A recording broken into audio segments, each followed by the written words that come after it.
and welcome to the stream. Today we are finishing off our reading of Leigh Brasington's book on dependent origination called Streams of Dependently Arising Processes Interacting. We're at the tail end learning about Nirvana, however you want to call it, today. Nibbana, it seems like we're calling it today at the moment, and how it's described in the Udana, number 8. There is without birth, without beings, without made things, without fabricated things.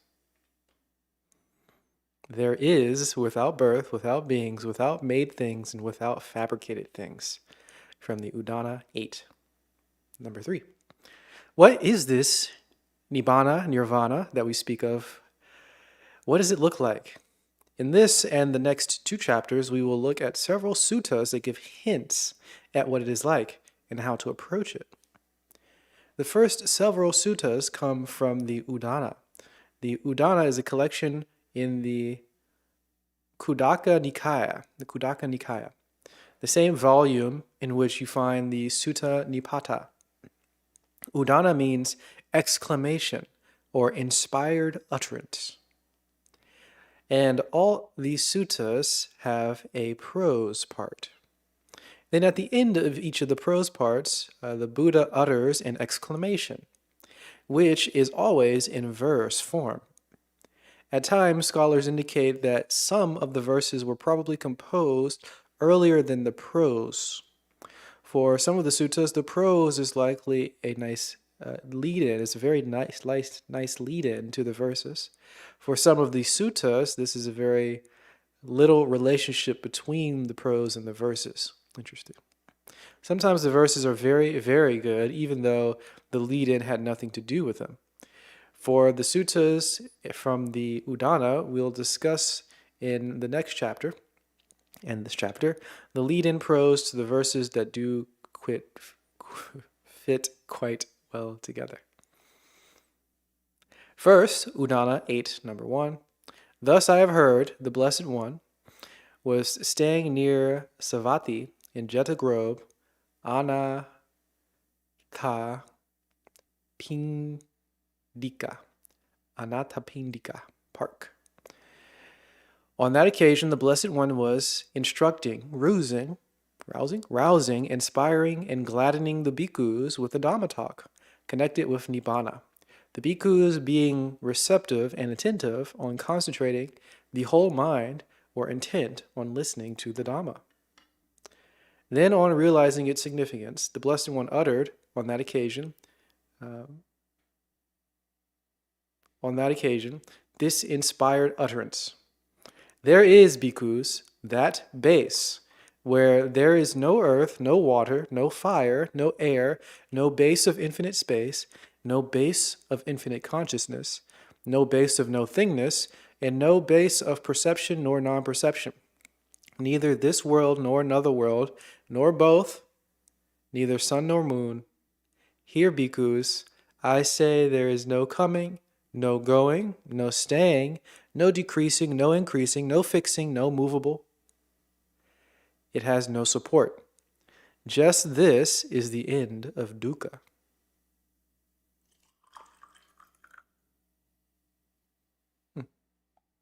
The first thing here is no earth, no water, no fire, no air. These are the 4 elements.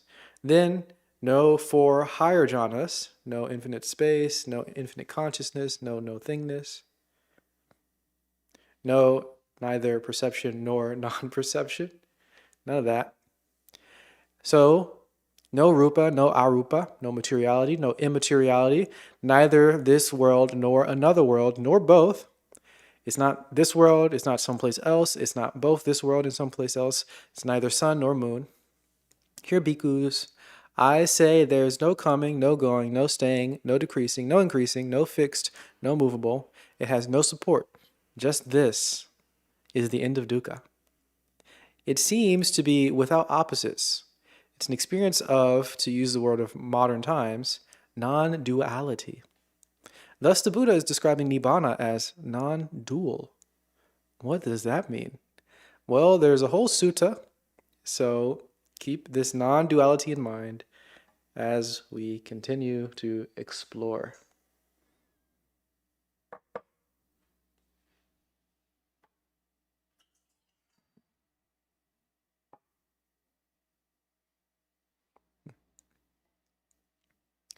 In the same collection, the Udana 8.2, again the Buddha is at Savatthi giving a Dhamma talk on Nibbana.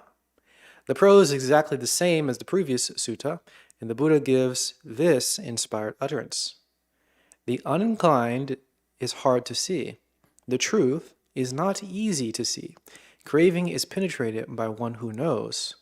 For one who sees, there is no thing, nothing. For one who sees, there is no thing, nothing. That's John D. Ireland's translation. Tanisaro Bhikkhu has another translation. It's hard to see the unaffected, for the truth is not easily seen. Craving is pierced, and one who knows, for one who sees, there is nothing. The key point is that there is no thing. But remember, this is not the base of no thingness. There is not it is not the same as the seventh jhana. This is something quite different, and it's very hard to see. It's hard to see the unaffected or the uninclined. It's hard to rest your mind in this non-dual state. So far as it hasn't really led to a lot of understanding of what Nibbana is, this hasn't, okay?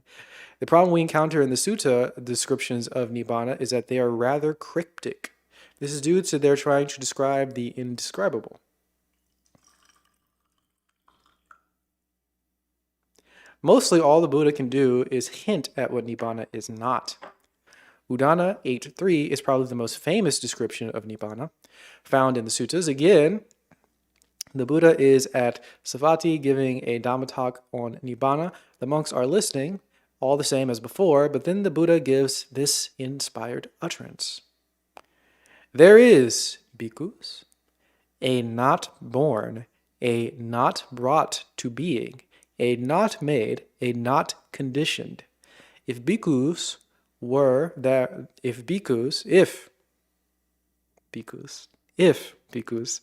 if there were not no born, not brought to being, not made, not conditioned, no escape would be discerned from what is born, brought into being, made, conditioned. Okay, there's a negative in the beginning. Okay, it's a double negative. I see what's happening here. If there were no not born, if there were no not brought to being, if there were no not made, if there were no not conditioned, then there would be no escape to be discerned from what is born and what is brought to being and what is made and what is conditioned. But since there is a not born and there is a not brought into being and there is a not made and there is a not conditioned, therefore an escape is discerned from what is born, what is brought into being, what is made, and what is conditioned.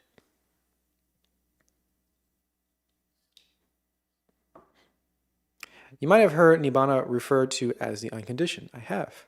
Both words are wrong in such a translation. Both the and unconditioned.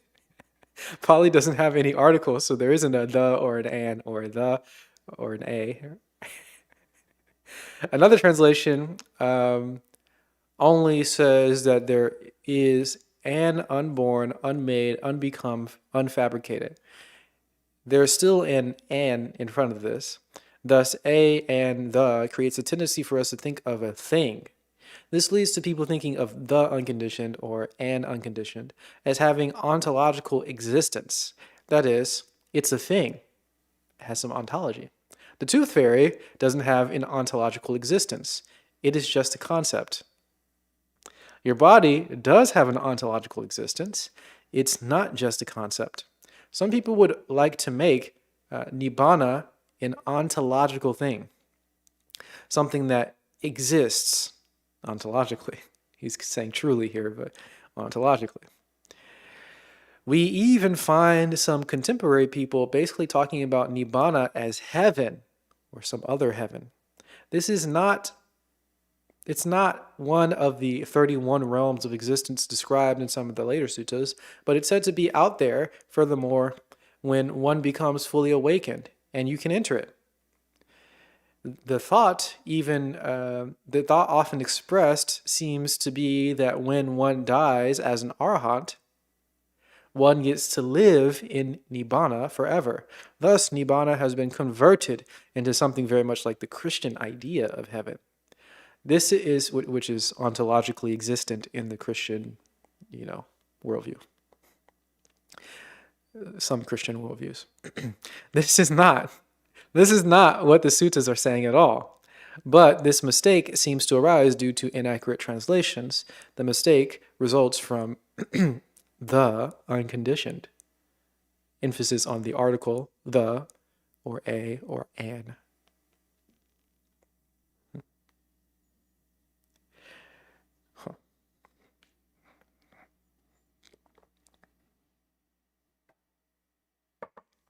As was pointed out in the previous chapter, there is a very serious problem with giving nibbana ontological existence. Nibbana doesn't change. If nibbana is a place or a thing, and it doesn't change, and it doesn't include you right now, then you're outside forever. Because you ain't going to change it to let it in. Or it ain't going to change to let you in, rather. You better hope nibbana doesn't have ontological existence. Because unless you're fully awakened right now, unless you're fully within nibbana right now, then you're stuck outside it. Making it seem to have an ontological existence by adding the is the source of the confusion and immortality, and it is creating an immortality project.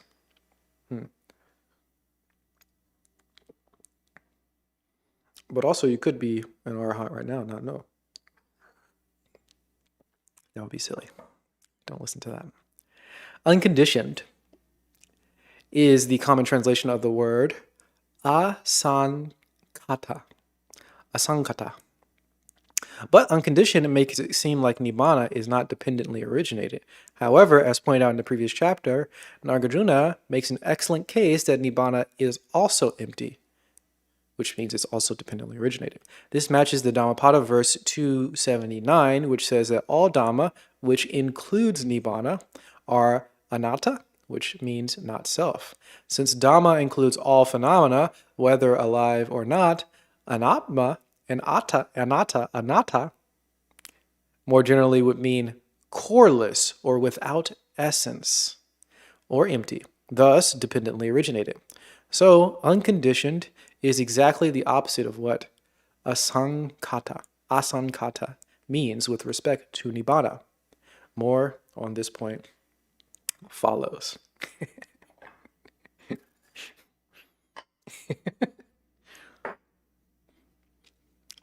I wonder why he says that. It just doesn't follow it. The initial A in asankata means not or without. Sankata and sankata. Sankata is another thing. Sankata is the past participle of the verb form associated with sankhara. Okay? Sankhara. So without sankhara, but past participle verb form. Remember that sankhara is something that is created or made or fabricated or concocted. Better translations of a sankhara, a sankata, rather than unconditioned would be Thanissaro Bhikkhu's unfabricated or Santikaros unconcocted. These are very good because those who's the concoctor or fabricator. We're busy concocting things of the world. We're concocting some chunks of wood and all together as a table. And we concoct a table. We miss seeing the trees and the sunlight and the rain and the minerals of the earth and the birds that lived in the trees and the insects that were eaten by the birds and the woodsmen that cut down the trees and somebody who milled it into a table. But it may come to pass that you need to concoct it as something other than a table. What if you desperately need some firewood? Well, you could concoct it as a source of firewood rather than a table. Hopefully, if your table is untreated, so you're not burning and getting lots of weird chemicals in the air. If there's a flood, you might use it as a raft. We definitely have this tendency to conceive of things in a certain way, then we fixate on them as though they are that way and always were that way. But you can reconcoct things as you wish, apparently. Asankata, unconcocted, unfabricated, would be not doing that, not fixating on concepts. Literally, this Pali description of Nibbana would translate to without birth, jata, without beings, bhuta,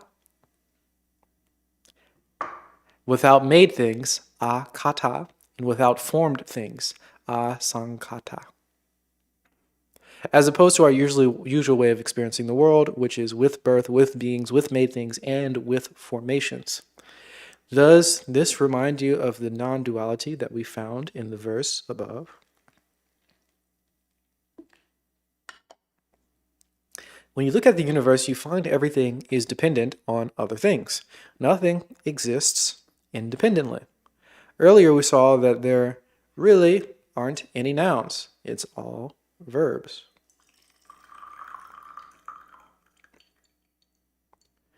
It's just that some verbs are moving kind of slow. Even further, it's not actually a bunch of different verbs. It's really only unfolding. You can step out of concocting things and experience, can you? Can you step out of concocting things and experience the bigger picture? If so, you begin to get a sense of what the Buddha is talking about when he talks about Nibbana. It's getting beyond fixating on things. Furthermore, stepping beyond sankhara, we have overcome the ignorance of ignoring the much bigger picture of the vastly interrelated world. It's out of ignorance, avidya, out of ignorance that we concoct all the seemingly separate bits and pieces of reality. This more clearly explains the first pair of links of the 12-link model. Sankharas arise dependent on ignorance.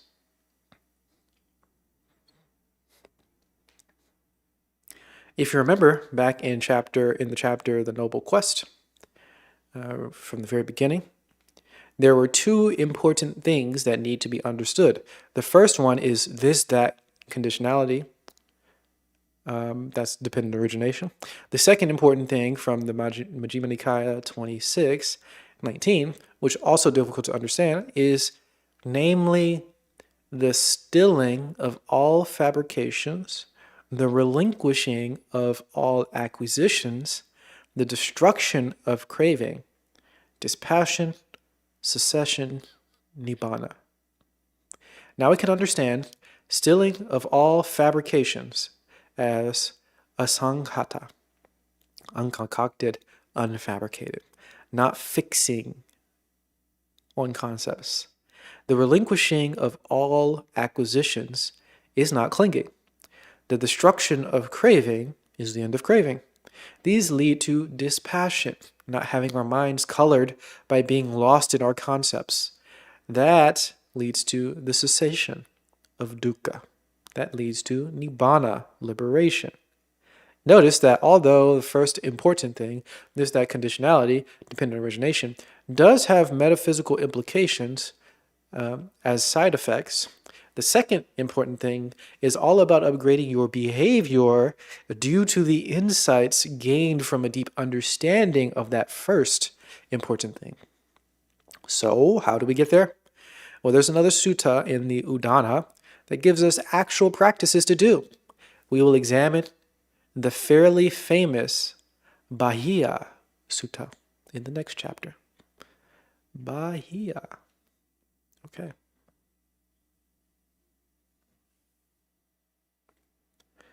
How do we achieve Nibbana?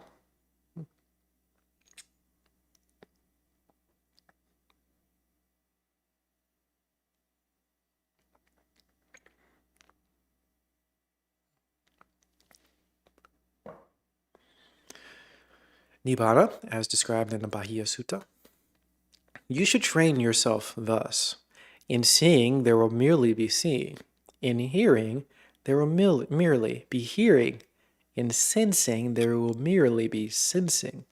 In cognizing, there will merely be cognizing. That is from the Udana 10. It's pretty clear.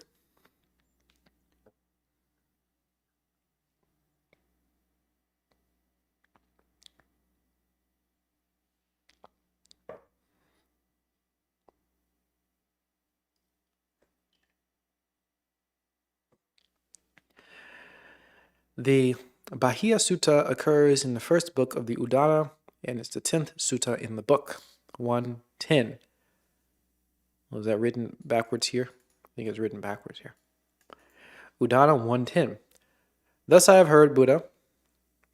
Once the Buddha was living in Savatthi at Jeta's Grove, I'm not sure if it's or Anna, Anathapindika, Anathapindika's park. Now at that time, Bahia of the bark cloth was living at Suparaka, what a word, by the shoreland. Suparaka. Sounds like a nice place. He was honored as a holy man and had no trouble obtaining alms, food, robes, lodging, and medicine when he was ill. The question arises, why was this holy man wearing a bark cloth? The commentaries tell us that there was a shipwreck and a shipwrecked sailor who washed up naked at Suparaka, which would be nearby Mumbai today. Mumbai. They say he found some bark to cover his nakedness. And when people saw this, they thought he was a holy man and started giving him food and lodgings. But the commentaries were written many centuries after this story takes place in a different culture, and the authors actually had no idea what happened. Most likely, Bahia of the bark cloth was a devotee of the Brahad Aranyaka Upanishad. Brahad Aranyaka Upanishad, one of the earliest of the Upanishads. The Upanishads are Vedic teachings that originated a century or maybe more before the Buddha. The Vedas themselves are quite ancient, but the later literature in that tradition were the Upanishads. And the Brahad Aranyaka Upanishad, one of the earliest ones, makes a big deal about trees. So Bahia was dressed like a tree because of his devotion to the Brahad Aranyaka Upanishad. Interesting. He just liked trees. Then one day the thought arose in Bahia of the bark cloth, am I an arahant, or am I least on the way to arahantship?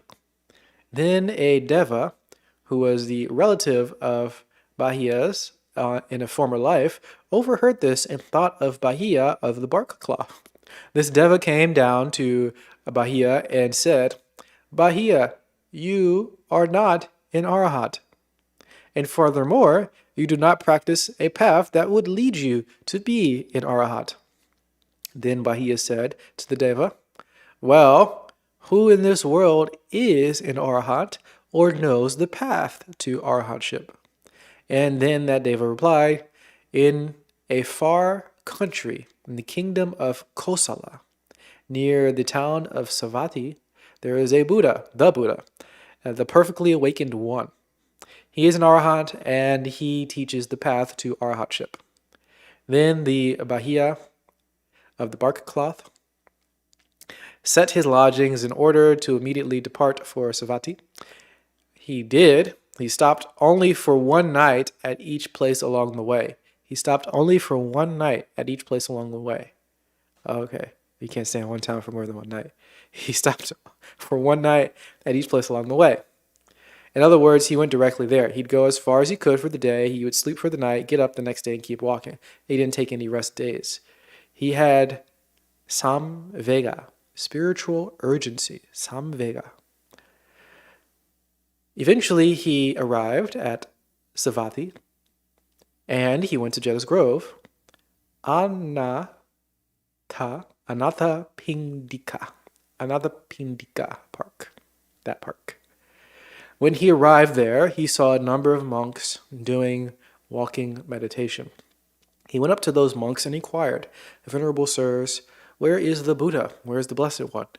The fully awakened one? Where is the Arhat?" The monks said to Bahia, "The Blessed One has gone to town on alms realms." Straight away, Bahia left Jedda's Grove, Anathapindika's park, and headed to Savatthi to find the Buddha. It wasn't long before he encountered the Buddha. He recognized him by his clear, bright countenance, and perhaps by the large number of monks following behind him as he went on alms round. Bahia immediately rushed forward and threw himself at the Buddha's feet and said, "Teach me the Dhamma, O Blessed One. Teach me Dhamma, that it might be for my benefit for a long time." The Buddha replied, "It is an unsuitable time, Bahia. We have entered among the houses for alms or food.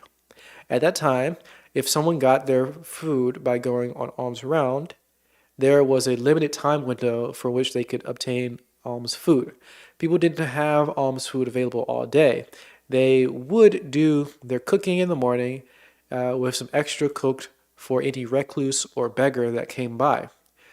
Then, when all that was gone, they had eaten their own meal. Then that was the end of the alms food. If you approach somebody who got their food by going on alms round and requested a teaching, if they stop to give you a teaching, they might not eat for the day. So Bahia is told it is not appropriate time. Bahia replied, "Teach me Dhamma, O Blessed One, teach me Dhamma. It is uncertain how long I have to live. It is uncertain how long the Blessed One will live. Teach me Dhamma, so it will be for my benefit for a long time." And again the Buddha replied, "It is an unsuitable time, Bahia. We have entered among the houses for alms food." And the third time the Bahia said, "Teach me Dhamma, O Blessed One, teach me Dhamma. It is uncertain how long I have to live. It is uncertain how long the Blessed One will live. Teach me Dhamma, O Blessed One, so that it will be for my benefit for a long time." Sometimes if you ask the Buddha 3 times, really nicely, he will grant your wish.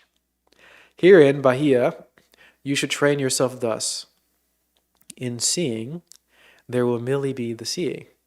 In hearing, there will merely be hearing. In sensing, there will merely be sensing. In cognizing, there will merely be cognizing. In this way, you should train yourself, Bahia. When Bahia, for you, in the seeing is merely the seeing, in the hearing is merely the hearing, in the sensing is merely the sensing, and in cognizing, there will merely be cognizing, then, Bahia, you will not be with that. When, Bahia, you are not with that, then, Bahia, you will not be in that. When, Bahia, you are not in that, then, Bahia, you will be neither here nor beyond nor between the two. Just this is the end of dukkha. Through this brief Dhamma teaching, by the Blessed One, the mind of Bahia, of the bark cloth, was immediately freed from the asavas, the intoxicants, the asavas. Then the Blessed One, having instructed Bahia with this brief instruction, went away.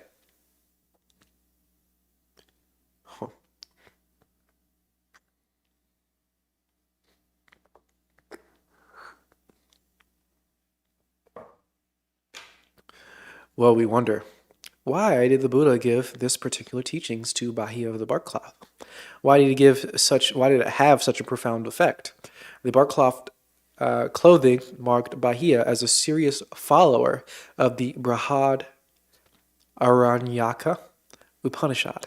So the Buddha could tell that Bahiya would be familiar with this Rahad Aranyaka Upanishad teaching. Okay, this is teaching from the Upanishads. The unseen seer, the unheard hearer, the unthought thinker, the uncognized cognizer. There is no other seer but he, there is no other hearer, there is no other thinker, there is no other cognizer.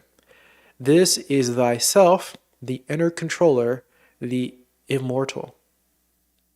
And he would also be familiar with that imperishable is the unseen seer, the unheard hearer, the unthought thinker, the ununderstood understander. Other than it, there is naught that sees. Other than it, there is naught that hears. Other than it, there is naught that thinks. Other than it, there is naught that understands. The Buddha, as he often does, takes something his questioner is familiar with and gives it a subtle but profound twist. There is no Atman, there is just seeing, just hearing, etc. The Buddha knows Bahiya's practice, and he knows Bahiya has been looking at his seeing and trying to find the unseen seer, listening to his hearer and looking for the unheard hearer, etc. So he says to him, no, in seeing, let there be just seeing, in hearing, just hearing, in sensing, just sensing, in cognizing, just cognizing. And when you do that, when there's just seeing, not seeing an object, just seeing, then there is no you in that, and there's no you in this, and there's no you in between, meaning that there's no subject-object duality. This is the end of dukkha. Not long after the Blessed One's departure, a cow with a young calf attacked Bahiya of the bark cloth and killed him. What? This seems to have been a common hazard at the time. What?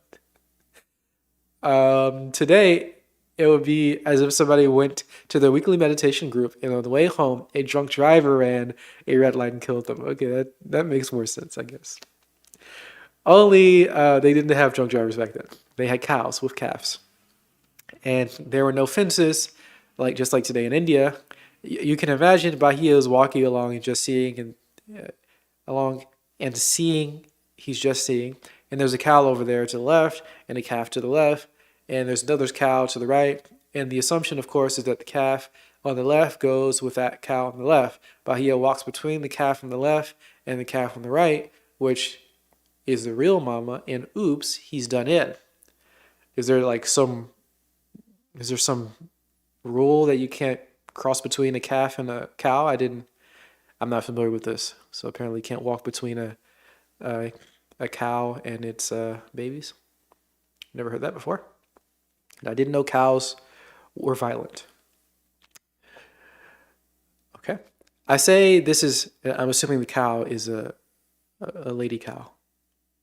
Anyway, I say this is a common hazard because Bahiya, the bark cloth, was not the only person mentioned being killed by a calf, a cow with a calf. There is the former king of Taxila, who renounced his kingship and traveled to Rajgaha,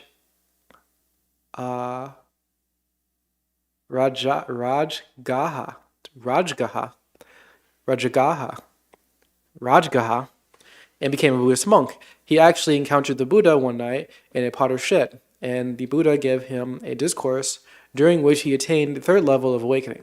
But before he could reach final arhatship, he was killed by a cow with a calf.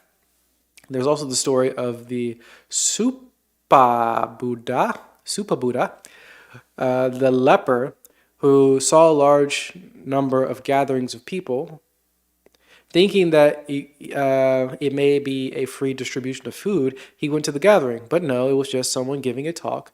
But Supa Buddha sat down to listen anyhow. It was the Buddha, and he gave a Dhamma talk. And Supa Buddha, the leper, attained the first level of awakening. But he too was killed by a cow. with a calf. One of the Vinaya stories talks about the public executioner, King Pasenadi. King Pasenadi, his kingdom of Kosala, with the capital of Savatthi. The executioner was also killed by a cow with a calf. The commentaries, bless their little hearts, say it was all the same calf. The same cow, the same baby calf, despite the fact that it took place in widely separated areas. Supposedly, in a previous life, these four guys had hired a certain courtesan. I don't know what that. Not sure what that is. Courtesan, and had their way with her, and then killed her. The heck is a courtesan? So they hired some lady and they killed her, and had their way with her. Kept a mistress, courtesan, a prostitute.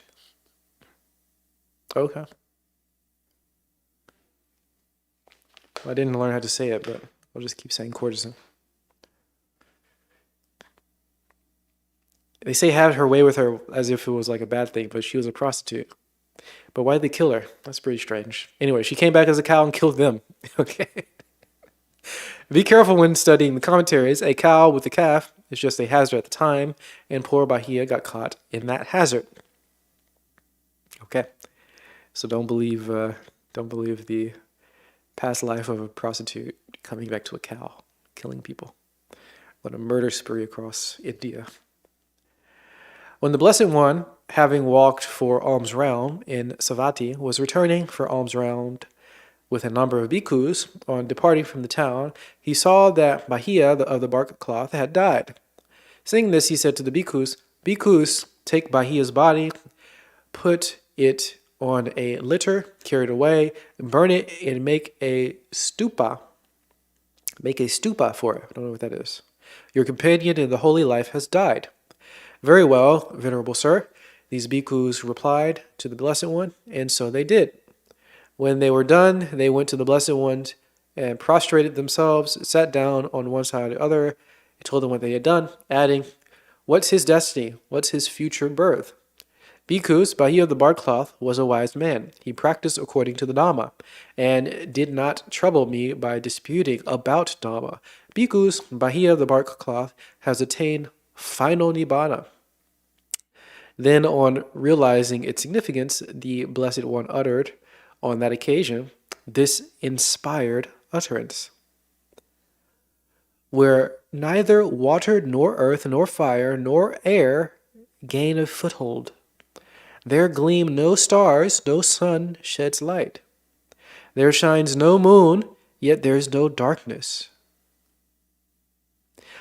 When a sage, a Brahmin, has come to know this for themselves through their own wisdom, then they are freed from form and formlessness, freed from pleasure and freed from pain." As in the Udana 8, we are going beyond the four elements, fire, water, earth, air, gain no foothold. We're going beyond Rupa and Arupa, going beyond the projecting of concepts of solid, liquid, gas, energy into the material world, going beyond lightness and darkness, going beyond form and formless. And we're being freed from form, freed from formlessness. We're also freed from pleasure and freed from pain. This is the end of dukkha. Once again, the Buddha is talking about what we now call non-duality. This non-duality initially is in respect to materiality, not concocting or fabricating in our minds tables and chairs and trees and cows and such, everything else in the material world. It is also not concocting light and dark, and even not concocting pleasure and pain. This is the end of dukkha. We are now beginning to get a sense of Nibbana in a way of experiencing the world differently than how we normally experience it. In this sutta, the Buddha gives a method that can enable us to begin to have these experiences. In seeing, let there just be seeing. In hearing, let there just be hearing. In sensing, let there just be sensing. In cognizing, just cognizing. If you can do that, you can actually step into the non-dual state. If you can get beyond subject and object, and there is no you in that, and there's no you in this, and there's no you between. There is nothing to grab hold of. There's no craving, because there's no craver, and nothing to be craved. This is the end of dukkha. This Bahia practice is actually quite an important practice, and it's particularly good for you going on a walk. Can you just walk along and just see seeing, and just hear hearing? In the seeing of the road or trail, there's just sensing. In the sensing of the road or the trails, there's just sensing. When it's going really well, it doesn't feel like you're walking around along the road. And when it's going really well, your sense of vision is sort of bouncing a bit with each step. The road is just passing underneath your vision, and that's all that's just happening. There are sounds, but you don't identify them as a bird or anything. You're not seeing that as a tree. They're just colored shapes in your visual field. They are just sounds. They're just physical sensations. The whole thing is changing as you walk along. Now step back further to where there is not even colored shapes, not even sounds, just seeing, just hearing. It's possible to step out of concocting, to step out of fabrication that we normally do with our normal bustling up in the world and the whole bunch of bits and pieces. It's also possible to stop finding the best piece in saying it's me, and the second best piece is mine. Then, when you can stop doing that, you stop doing the craving and the clinging, and there's no more dukkha, no more becoming, no more birth, no more dukkha. For more on this non-ordinary way of sensing the world, there's another sutta on the same point, which we'll examine in the next chapter. Okay. Next chapter. Here we are. I'm going to take a short break.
Okay.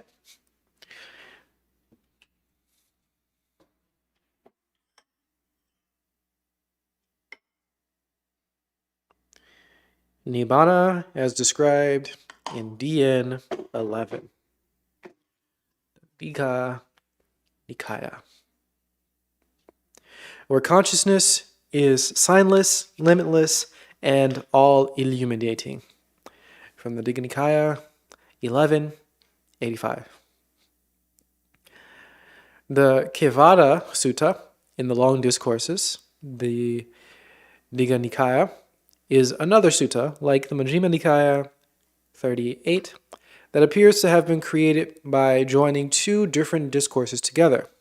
Both of the discourses that make the Digha Nikaya 11 were given to a layman Kevada, who lived in the city of Nalanda,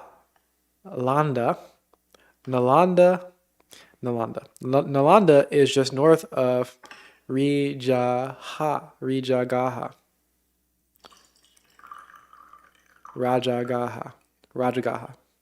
the capital of the kingdom of Magadha. Magadha. The Buddha's chief disciple, Sariputta, was a native to Nalanda. Nalanda was later the site of the famous Buddhist university, which was destroyed in the Muslim invasion of the late 20th century. There was a Buddhist university? What? It was destroyed by a Muslim invasion? What was going on in India in the 12th century? At this time, Kevada came to the Buddha. This time Kevada came to the Buddha, saluted him, sat down at one side of him. Venerable sir, this Nalanda is a prosperous place. It is full of rich people, much grain, and lots of wealth. You should send some of your monks in town to perform miracles. If you do that, people of Nalanda will be very impressed and they'll give you food and clothing and lodgings and medicine if you need it. The Buddha replied, Kevada, this is not how we teach the Dhamma. There are really only 3 miracles. There is the miracle of the supernormal powers. This refers to being one and becoming many. Being many and becoming one, appearing and disappearing, walking on water, diving through earth, and passing through walls and ramparts, unimpeded and flying cross-legged through the air. All of the usual stuff. Right, those are the cities, as we call them, supernormal powers. There are these supernormal powers, but as everyone knows, there is the Gandhara charm that allows anyone to do this. If the monks were to go into Nalanda and perform these sort of miracles, the people of Nalanda will say, oh, they've got a Gandhara charm, and no one will be particularly impressed. Interesting. There's a second miracle, and that's knowing the mind of others. If the monks were to go into town and perform mind reading, everyone knows that there is the Manika charm. If you possess the Manika charm, then you know the mind of others. And people will say, they've got the Manika charm. And no one will be particularly impressed. There's only one miracle that's actually impressive. That is the miracle of instruction. And what is the miracle of instruction? A Tathagata arises in the world, a fully awakened Buddha teaches the Dhamma. This, which is good in the beginning, good in the middle, and good in the end. Someone hears the Dhamma, gains confidence, goes forth, practices the precepts, guards the senses, is mindful of their activities, is content with little, and abandons the hindrances, practices the jhanas, gains insight into the nature of reality, overcomes the asavas, and becomes completely awakened. This is the miracle of instruction. And apparently that can't be faked with some charms. The series above, actually given in far more detail in the sutta, is the gradual training, which occurs in various forms in the 30 different suttas. It appears to be the curriculum of practice for the monks and nuns of the Buddha's monastic sangha. The gradual training is another example of the general principle of dependent origination, with each item arising and becoming perfected dependent on the previous item. This is the end of the first discourse in the sutta, which then continues with quite a different story. Once this is in order, Kevada, there was a monk who wanted to know where the 4 elements, earth, water, fire, air, cease without remainder. So he attained such a great level of concentration that he was able to go to the lowest heavens, the devas of the four great kings. Okay. He went up to the devas and said, "Excuse me, good sirs, can you tell me where the four elements cease without remainders?" The devas said to the monk, "We don't know, but you should ask the four great kings, they'll probably know." So that monk increased his concentration and was able to reappear in the presence of the four great kings. He went to the four great kings and said, "Excuse me, good sirs, can you tell me where the four elements cease without remainder?" And they said to him, "We don't know, but if you ask the devas in the realm above this one, maybe they'll know." Above. So the monk increased his concentration and went up to the next realm. Then he approached those devas. You can guess how this unfolds. Up and up he goes through the heavens, asking each level, where do the four elements cease without remainder? And at each level, the devas replied, "We don't know. Ask the folks upstairs." When he went up through the heavens, until he reached the retinue of Brahma. That is a retinue.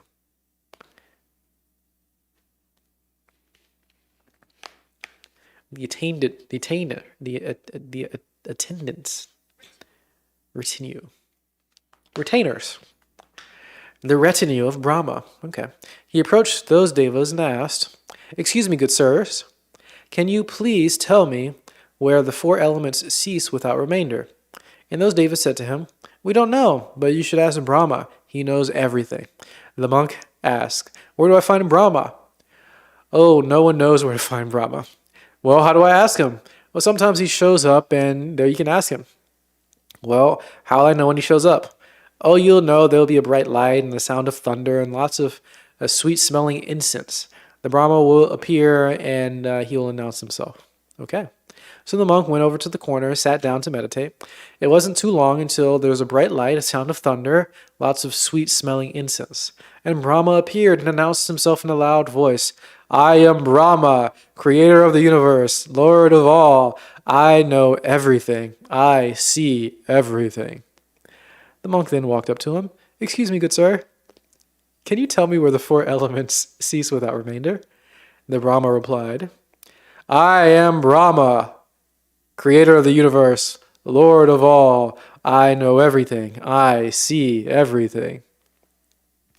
"I didn't ask you who you were, bro. Who asked?"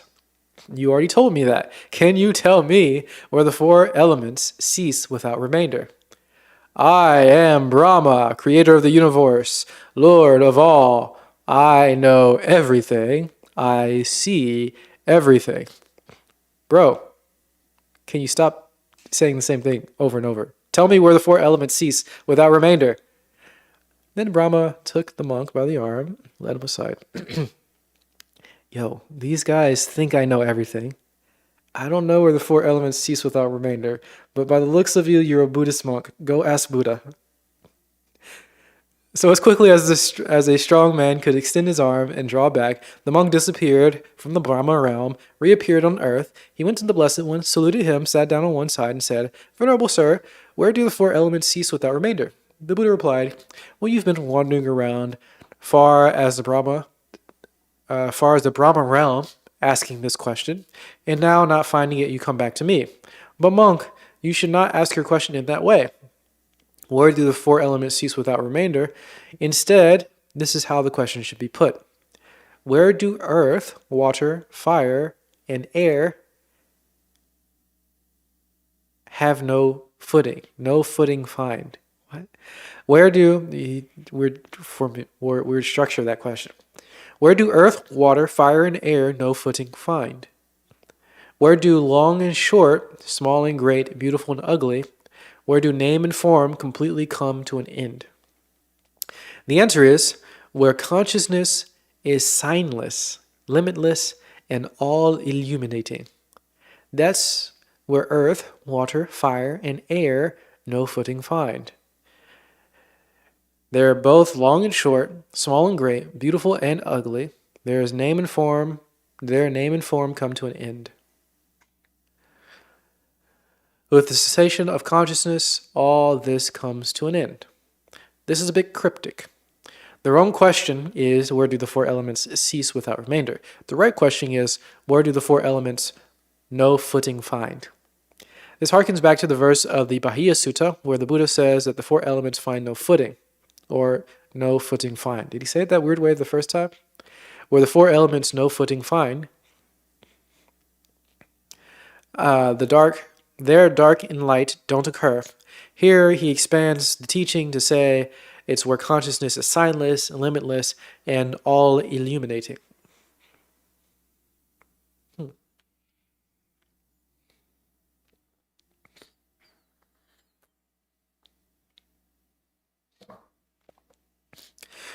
When you see a table, you're seeing signs of a table. It's got a flat top, it's got legs holding it up off the ground, and that's how you know it's a table. You pick up the cues, the signs. So what does it mean that consciousness is signless?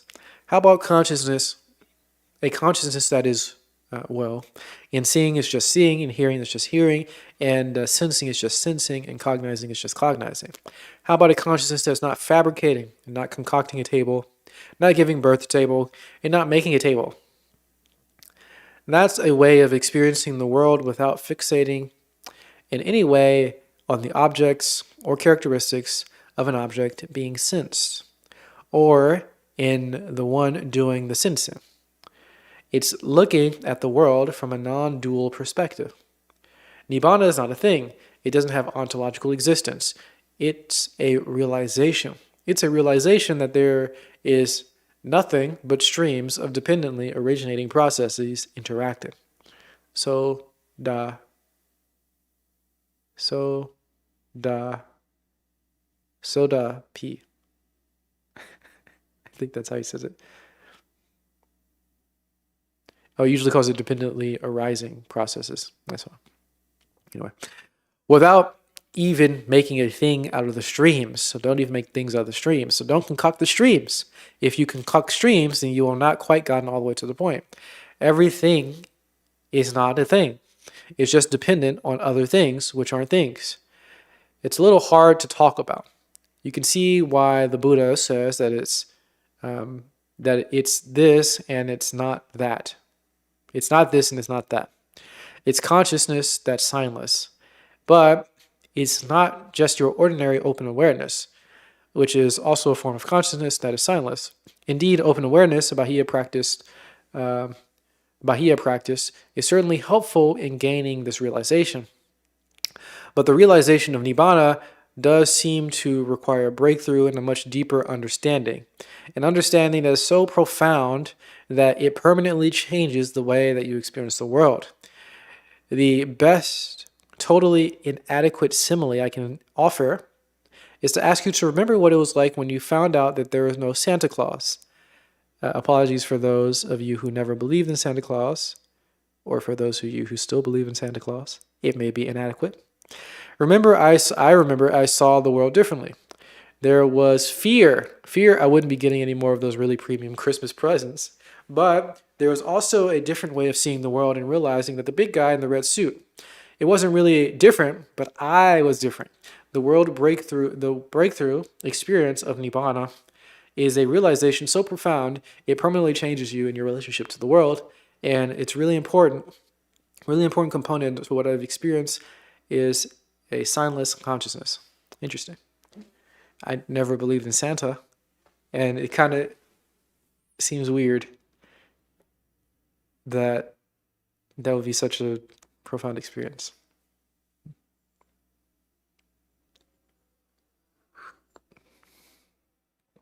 I guess I don't understand a perspective of the world that includes believing in Santa Claus.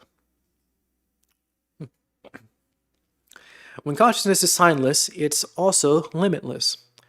There can't be any limits because a limit would be a sign. If you're concocting the end of this consciousness, it really is all-encompassing. It's all-illuminating. When viewing from this viewpoint, when realizing in this way, nothing is hidden. Everything is experienced to be dependent on other things. Nothing stands alone. And nothing is a thing. It's all verbs. It's all processes. but they aren't individual processes. One gets this huge giant picture of, I guess you could say, unfolding. Not the unfolding, because that makes it a noun, that makes it a thing. There's just unfolding. Can you experience the world like that? Can you experience the world, the inconstant, unsatisfactory, empty nature of phenomena, without resorting to dualities or even signs? Then your consciousness is signless, limitless, and all illuminating. That's where earth, water, fire, and air have no footing. I'm going to say it like that. The long and short, small and great, beautiful and ugly, name and form all come to an end. That's the last. And the last line is really puzzling. With the cessation of consciousness, it all comes to an end. Does this mean that you have to become unconscious? The usual explanation for this is that at a path moment, a momentary experience of Nibbana, there's a cessation experience where everything stops and it starts up again. Only it's different, really different on the other side. Turns out not to be what's talked about here, because the idea of path moments is from a later commentary than this, and this is a sutta, not later commentaries. The word vijnanaya, which we translate as consciousness, literally means divided knowing. When divided knowing comes to an end, all dualities come to an end. And when we stop chopping up the holistic unfolding into bits and pieces, then all this comes to an end. As the Udana 8, number 1 says, just this is the end of dukkha. This required holistic experience is expressed so very eloquently by Kitaro Nishida in his work, The Nothingness Beyond God. Pure experience is the beginning of Zen. It is awareness stripped of all thought, all conceptualization, all categorization, and all distinction between subject as having experience and experience as having been had by a subject. It is prior to all judgment. Pure experience is without all distinction. It is pure no thingness, pure no this or that. It is empty of any and all distinctions. It is absolutely no thing at all. Yet, its emptiness and nothingness is a chock-a-block fullness, for it is all experience to come. It is rose, child, river, anger, death, pain, rocks, and cicada sounds. We carve these discrete events and entities out of a richer yet non-distinct manifold of pure experience. That's from Kitaro Nishida. Okay. No chat interaction. Hey, chat, what's up? No TTS. Why is there no TTS? Uh-oh.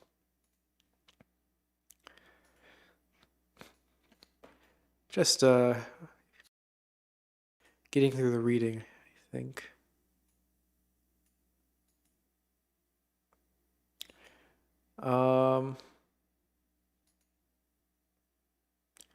I will be right back to finish this up in a moment.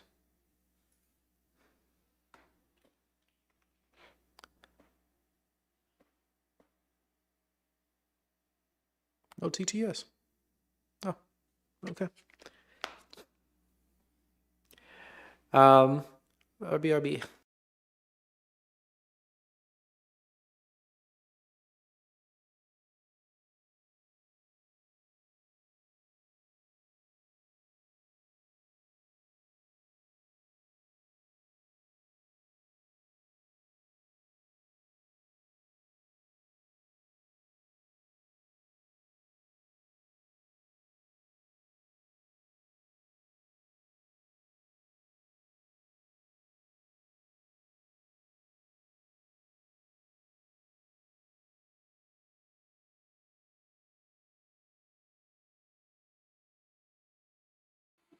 Okay, I'm back.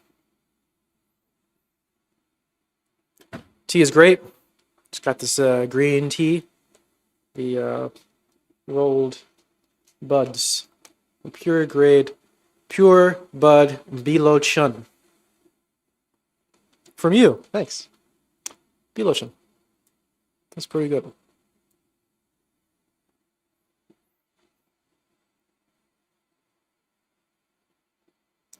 The absence of mind proves the presence of mind. Oh.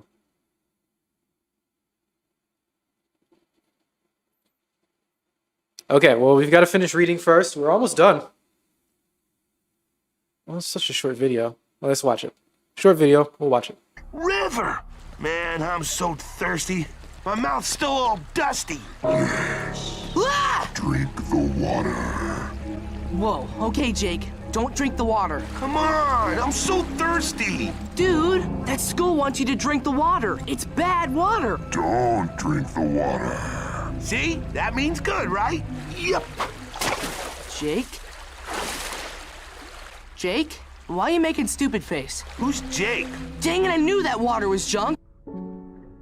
If you awaken from this illusion,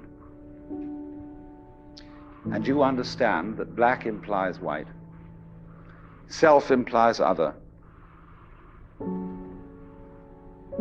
life implies death, or shall I say, death implies life,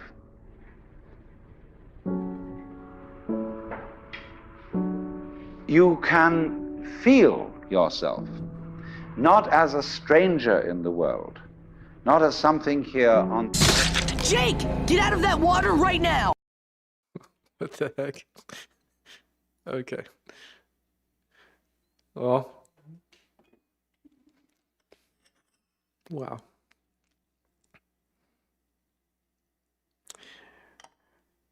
Be wary of spiritual stuff. Okay. Emptiness, mindfulness, selflessness. View the world as empty. Ever mindful, uproot the view of self. Thus, you may be one who overcomes death. This is from the S&P. I don't remember this one was. Some Utah. I don't know. S&P 515. Of course, the Buddha taught much more than just dependent origination. The most widely known of his teachings, at least in the 21st century of the West, is mindfulness. When he taught mindfulness is far deeper than a general discussion of today's secular mindfulness movement. Thankfully, there are a number of excellent modern books on what the Buddha taught as mindfulness practice. There's a short, little known sutta that seems to capture the relationship of partnership of dependent origination and mindfulness. It's again from the Sutta Nipata, this time from book 5, Sutta Nipata, another collection of early suttas. This is Sutta Nipata 515, the Mogharaja Manava Pucha. That is Mogharaja's question. The word empty in this sutta does not have exactly the same meaning for the Buddha as it did for Nagarjuna. It is closer to empty of self and what belongs to self, or empty of concocted things. Okay. We can glean the first of those. We can glean the first of these understandings from the SN 3585. The world is empty. There, Ananda says to the Buddha, "It is said, Venerable Sir, that the world is empty."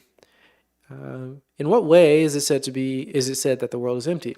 The world is empty of self and of what belongs to a self, and thus it is said the world is empty. And what is empty of self and what belongs to self? The eye is empty of self and what belongs to self. Forms are empty of self and what belongs to self. Eye consciousness is empty of self and what belongs to self. Eye contact is empty of self and what belongs to self.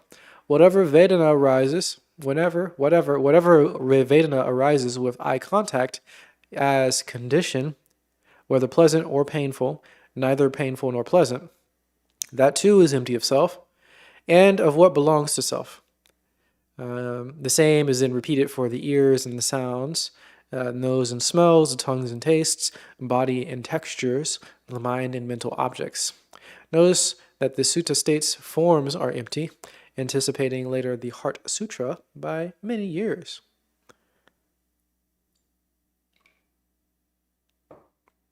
The second understanding as empty of concocted things can be gleaned from the Majjhima Nikaya 121, the smaller sutta on emptiness.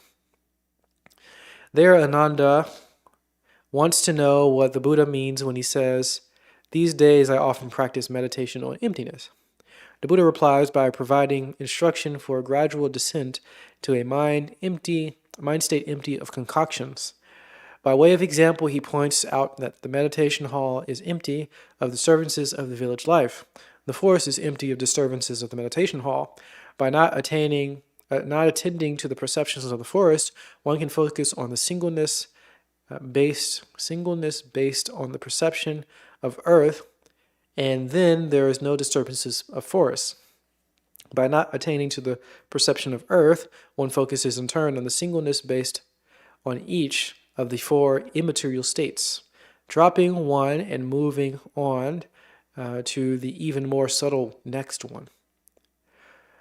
One regards each of these meditation states as empty of whatever is not there, and for whatever remains, one understands there's this.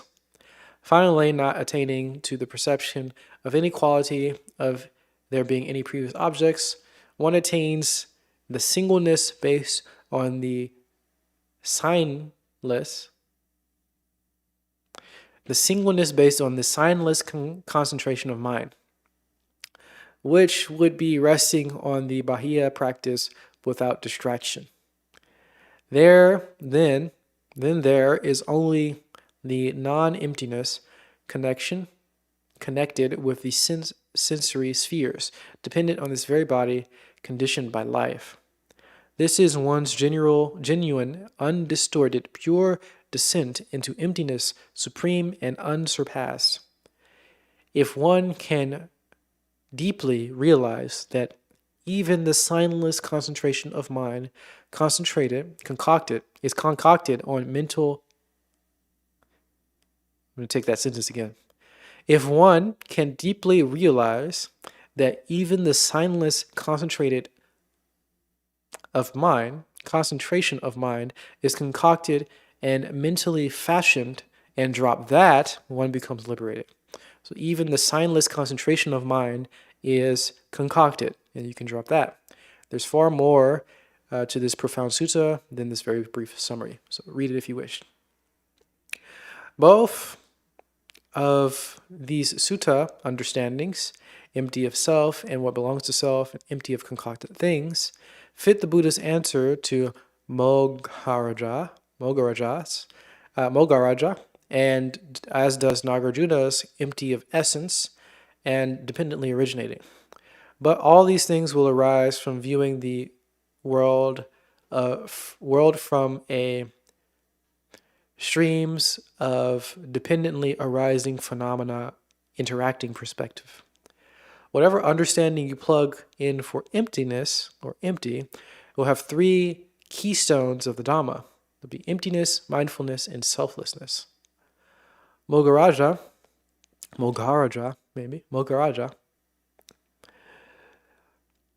How should one view the world so that one is not seen by the king of death, the Buddha?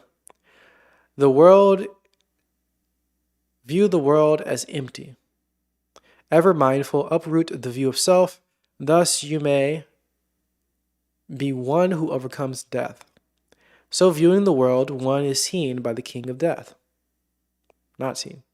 Viewing this world in this way, ever mindful, empty, you are not seen by the king of death. Viewing the world as empty and uprooting the self, the view of the self, is what we have been discussing in this book. So hopefully nothing further needs to be said here about these. But the ever mindful phrase packs considerably more power than it usually is found in 20th century secular mindful teachings. Modern neuroscience has identified the default mode network that is activated in our brains when we're not focusing on external tasks. It's a large-scale brain network that ties together several arenas or areas of the brain that seem to be active when we are generating a sense of self. The Wikipedia article on the default mode network says it is best known for being active when a person is not focused on the outside world and the brain is at wakeful rest. When such as during daydreaming and mind wandering.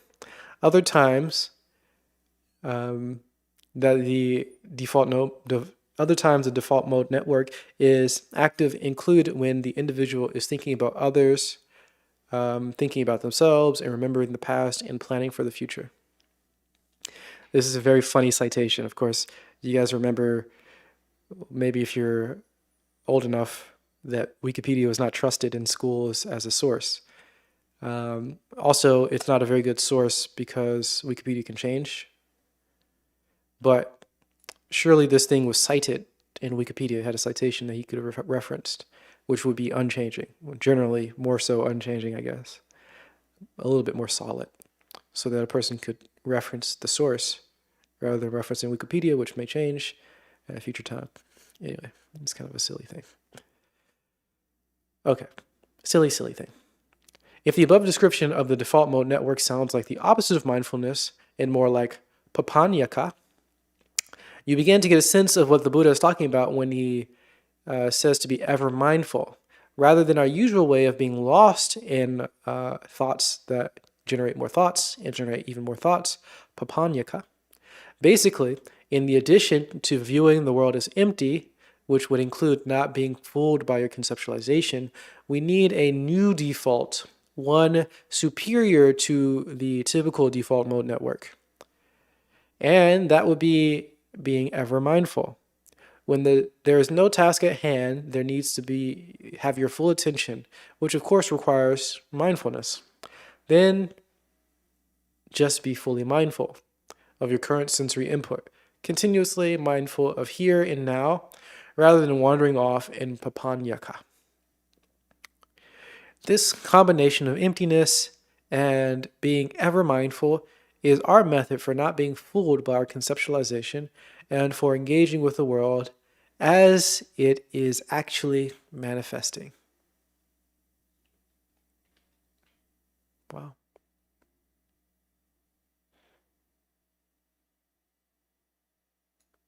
Short break incoming.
Is a meme correct according to the book?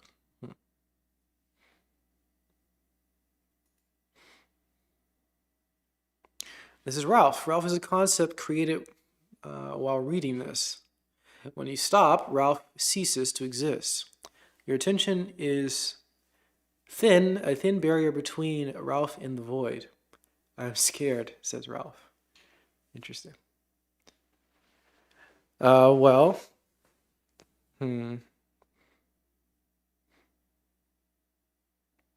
No, the book doesn't say that. The book tries to make a very clear distinction between ontological existence and whatever it is that we're talking about with suffering. So if you cease having concepts, you definitely stop having suffering, but it doesn't mean that anything actually stops existing. I don't know what it means for a concept to exist, and I'm not sure if it's clarified in the book. So I'm not sure. Good news for Ralph, yes. He may persist. Maybe. Am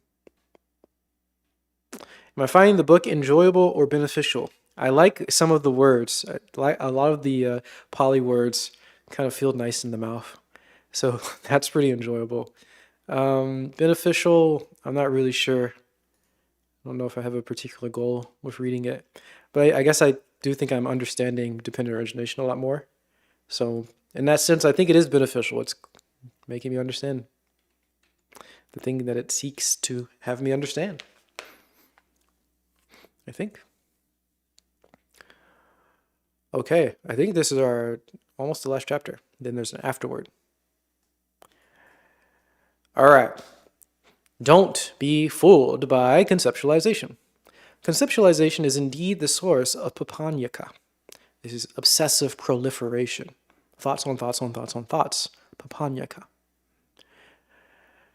Back in the chapter, The Key, I mentioned that there is more after name and form in the SNP 411. The discourses on quarrels, disputes. Okay, this is another list of dependent origination. Let's look at that now and see if we've gained some deeper understanding of the material we studied from the previous chapters. From the SMP 411, after sense contacts are said to be dependent on name and form, the following question arises. In what state must one be for form to vanish, and what will make pleasure and pain disappear? Interesting question. So kind of a reminder, I don't remember the exact line of thought, but it starts with quarrels. What is the cause of quarrels? And then we get how quarrels and disputes are dependently arising on particular things. And we ended on name and form. Okay. So what state do we have to be in for name and form for form to vanish and then to make pleasure and pain disappear? This is different from what's gone before in the sutta. All the questions were before in the style of what does X depend on?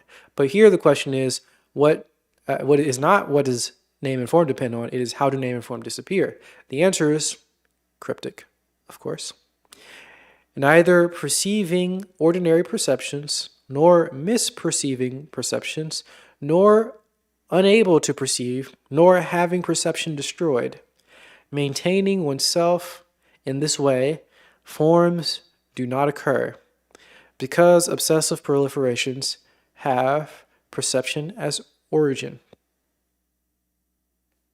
Okay? This is the key verse of the sutta, but it is a little unclear exactly how we should be translating it and how it should be understood. Sanya is usually translated as perception. However, perhaps a more accurate translation would be conceptualization. When there is a sensory input, we conceptualize that input, which then provides us with a name and identification of that input. Unfortunately, we believe those concepts to be real, to be totally accurate reflection of the underlying reality. And this is what gets us into trouble. Here, the Buddha is not saying that we should operate without concepts or that all concepts are false. What he's indicating is that we need not be fooled by our conceptualization. Thus, translate this verse once more. One's conceptualization of concepts is not the ordinary kind, nor one's conceptualization of concepts abnormal. One is not without conceptualization, nor is one's conceptualization of that which has ended. To such a one, form disappears. There's a description of a person who has no form, to whom form disappears. Conceptualization is indeed the source of papanyaka. This is pointing to the same disappearance of form as in where neither water nor earth nor fire nor air gain a foothold, found in the DN11, the Dinka Nikaya, and the Udana, and more in the Udana. Because form is defined in the suttas as these four elements, so for form to disappear, our perception, conceptualization, must become non-ordinary. Exactly what the instructions to Bahia provide. To see, only be in the seeing and the seen, and only in the hearing, let there be the heard, so on and so forth. The Bahia instructions. The insights into our conceptualization that are gained from Bahia's practice check our tendency towards obsessive proliferation, which can lead to craving and clinging. And those are the next two. Those two are set up for dukkha. Then you get, becoming and then birth and so on. It's important to remember that dependent origination, emptiness, and streams of dependently arising phenomena interacting are all empty and are just concepts.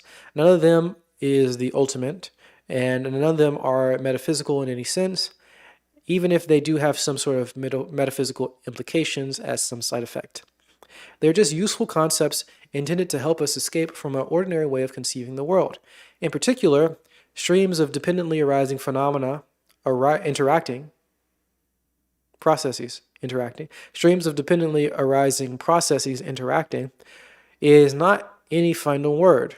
Once you have grokked this streams of dependently arising processes interacting, once you've understood this on some special level, it is then necessary to step back even further and then realize that the processes are only concepts, and also that the streams are just concepts.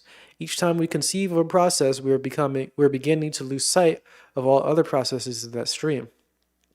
Each time we conceive of a stream, we're beginning to lose sight of all other streams of that particular stream is entangled with. It's not that all processes are connected to the other processes, nor that all streams are connected to all other streams.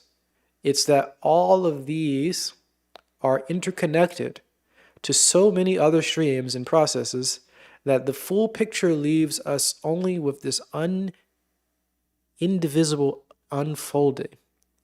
It's like a net. Each node of the net is not directly connected to each other node, but each node is connected to enough nodes such that all the nodes form a unitary object, which is the net. But indivisible unfolding is not like a net, in that it is a net that is a static thing, and indivisible unfolding is totally a dynamic. Okay? A net is static, indivisible unfolding is dynamic. From Pointing Out the Great Way by Dan Brown, it is incorrect to say that phenomena come forth either as discrete temporal events or as an emergent mass. Both positions are an extreme. The events are neither one nor many. In an ultimate sense, the conceptualizations are empty. Yet, in a relative sense, it may seem both as if many single-mind moments occur and as if there is an entire interconnected network of very subtle propensities. As Nagarjuna says, it is all at ease, not conceptualizable by mental conceptualizing, incommunicable, inconceivable, indivisible. There is no ultimate concept possible. The indivisible universe is incommunicable, inconceivable. But without intuiting the sublime, you cannot experience freedom. It is necessary to intuit from the ultimate. It is necessary to intuit the ultimate. This is exactly what dependent origination, emptiness, and streams of dependently arising processes interacting are all pointing at. They are concepts that attempt to point towards the incommunicable, the inconceivable, the indivisible ultimate reality. Once we do intuit the ultimate deeply enough, then we can become disenchanted with the things of the conventional world. They are experienced just as concepts, necessary concepts for navigating conventional reality. But they no longer color our minds such that our mental proliferation leads to craving and clinging. Furthermore, we can begin to act in harmony with the ultimate nature of reality. This does not mean that we're living without concepts. One is not without conceptualization. This means that we're not being fooled by our concepts. In particular, we do not lose sight of the indivisible nature of reality. At the conventional level of things, this means striving to live in harmony with all things of the conventional world, because they, and you, are vastly interrelated. So, how does one do that? The second item of the Buddha's Eightfold Path is right intention, which the Buddha defines as intentions of renunciation, intentions of non-ill will, and intentions of harmlessness. Or we could say letting go, love, and compassion. We can let go because we have deeply experienced that there is nothing that can be hung on to. It's all in flux. We can act with love and compassion because we have deeply experienced the interrelated, indivisible nature of reality. These three are natural responses to experiencing deeply the dynamic, holistic nature of the world.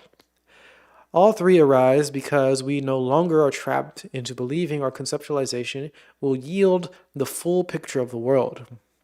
In particular, the concepts of me and mine are seen as just concepts and are the less driven we are by these two concepts, the more freedom we find. From Albert Einstein, a human being is a part of a whole, called by us the universe, a part limited in time and space. He experiences himself, he experiences his thoughts, his feelings, as something separated from the rest, a kind of optical delusion of his consciousness. The striving to free oneself from this delusion is the one issue of true religion, freeing yourself from the delusion of the separation. Not to nourish the delusion by trying to overcome it is the way to reach the attainable measure of peace of mind. And then from Martin Luther King Jr., all I'm saying is simply this, that all mankind is tied together, all life is interrelated, and we are caught in an inescapable network of mutuality, tied in a single garment of destiny. Whatever affects one directly affects all indirectly. For some strange reason, I can never be what I ought to be until you are what you ought to be. And you can never be what you ought to be until I am what I ought to be. This is the interrelated structure of reality. Letting go, love, and compassion are the natural response to experiencing deeply the all-pervasive, interrelated, dependently arising nature of our world. Don't be fooled by your conceptualizing. Okay, that's the end of the book there. and then we have an afterword, and I think we have 2 afterwords. So here is our afterword. One who sees dependent origination sees the Dhamma. One who sees the Dhamma sees dependent origination. This book is an attempt to show that the deepest understanding of right view, what the deepest understanding of right view is, and how to work with that deep understanding of right view. Start examining the world in light of the ideas presented here. It's all just streams of dependently arising processes interacting. Plus, these streams are vastly interrelated. Viewing the world from this perspective and acting in harmony with what you find is a very important part of the path of practice. Just don't be fooled by conceptualizing while doing this, or doing anything else. But this book only contains a description, just fingers pointing to the sublime. The ultimate nature of the universe has to be experienced by yourself. It is unattainable by mere reasoning. It is subtle and to be experienced by the wise. For this information to be anything more than some intellectual grab bag, you have to practice. And you have to do this investigation by yourself. You have to examine reality with an indistractable mind from the perspective until you experience the full implications of that conditionality, dependent origination for yourself. This book is also incomplete. Only a fully realized person could fully understand dependent origination, and then, of course, could not fully describe it, since the ultimate is indescribable. But there is more that can be described. Certainly more can be described than it is described in this book. I'm sure that if I attempted to write down all the nuances and depths that I've encountered, this would be a never-ending task. The more I look closely, the more I find to explore. But hopefully what's here is sufficient to give you both a starting point and an inspiration to do your own exploration into dependent origination. Had I written this book a decade earlier, it would have been quite different. Nothing stays the same. Everything in the universe is in flux, especially unenlightened human beings. Okay? Especially the unenlightened ideas and understandings. But what is presented here is based on my current understanding of the Buddhist teaching of dependent origination. This 2,500-year-old tradition's teaching, and both practical and timely. They're both practical and timely today. Perhaps by the time you read this book, my understandings may have been deepened. Maybe if I'm diligent, I'll have deepened it enough that I see it as just a waypoint for along the path. Maybe this book will serve as a useful waypoint for your path. May your journey on the spiritual path be a great fruit and great benefit to all beings, which includes you. Skip that part. Okay? And the real afterword, after the afterword. Recognize the interrelatedness of all of us and act accordingly. Okay, that's truly the end of the book. Now we've got appendixes, and you can go back and read a lot of the footnotes and things, and some acknowledgments for all the folks who helped him write the book. There are a lot of names here. I can see a lot of names that are recognizable. You can all check those out if you want to read a little bit more of that. All the sources, bibliography, sources, primary sources, secondary sources. Where's Wikipedia? Wikipedia somewhere on here. I don't think he sourced Wikipedia. Maybe he did. Wikipedia has sources, he could have actually just used that as the source. But anyway, that's pretty funny to me. Well, that's it. That's the book. And also, we'll be checking in on a stream with Leigh Brasington on Friday. He'll be hanging out with Guru Viking, and they'll be talking about this book. So the book was released really recently, like 2 weeks ago or something. So maybe his position has deepened even further in the last couple weeks since writing the book. That'd be interesting to find out, or maybe he can flesh out a little bit more of the nuances somehow through the interview. Groove Viking asked really good questions, so that'll be Friday, a couple days from now. I'm looking forward to that. Okay. Next book. Okay. Next book. I don't know about that.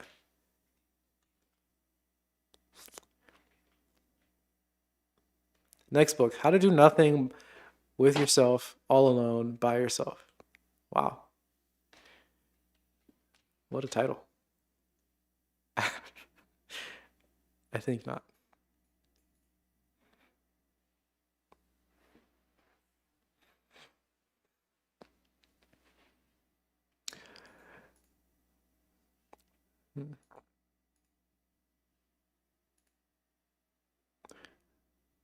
Makes sense. It does, doesn't it? Nothing makes sense. It does, doesn't it? So we want to go from here to from the left to the right. Nothing makes sense. It does, doesn't it? I suppose the book could be helpful for that. Maybe. I suppose. All right, guys. That is our reading for today. Pretty interesting. I think we learned a lot about dependent origination. We learned a lot of the fancy words. And it's kind of cool to know a little bit more about the links more deeply, more clearly. That's all I got for you today. I'll be back. I think I'll be back on Wednesday, but maybe not. I'm not entirely sure. But definitely on Friday, we'll be watching that Guru Viking podcast with Leigh Brasington, going over dependent origination once more, a little bit deeper into it. So until then, take good care of yourselves and notice the interrelatedness of all things, and yourself included. Yeah, take care of yourself. I'll see you next time.